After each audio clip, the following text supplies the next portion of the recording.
Hi, this is Pastor Doug. Rejoice in the Lord always, and again I say, rejoice. These are words that Paul gives to the church in Philippi, really an imperative and a command that in every situation, they are to rejoice in the Lord.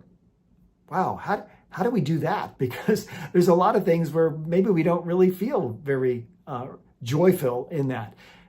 In this little book, Paul uses the word joy and rejoicing 14 different times, describing the relationship that he has with this church, that he rejoices with them, but also is calling them to rejoice in every situation. Last week, we looked at the fact that there's joy because God is bigger than any situation, and we're not in this alone, that there's partners in the gospel. Koinonia, fellowship, Paul and Timothy, Paul and the church in Philippi supporting one another in prayer and encouragement, in physical support while Paul is in prison. We can rejoice because we don't have to walk through these things all by ourselves. We also rejoice, as we're going to look at this week, because God is working even through hardship and suffering, even through evil. God works for good. Paul's in prison. He says, it's actually worked out better. The whole Praetorian Guard know that I'm in prison because of Christ.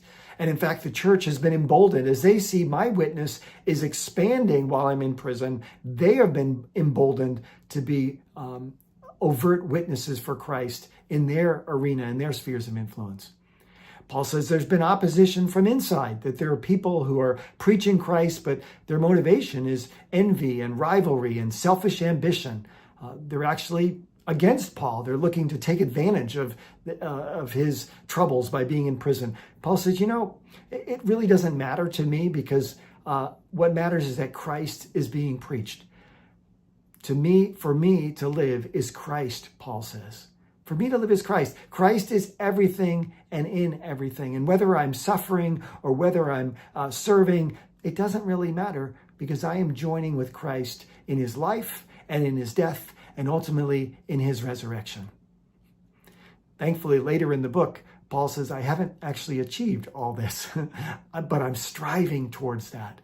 I'm seeking God and his empowerment in me.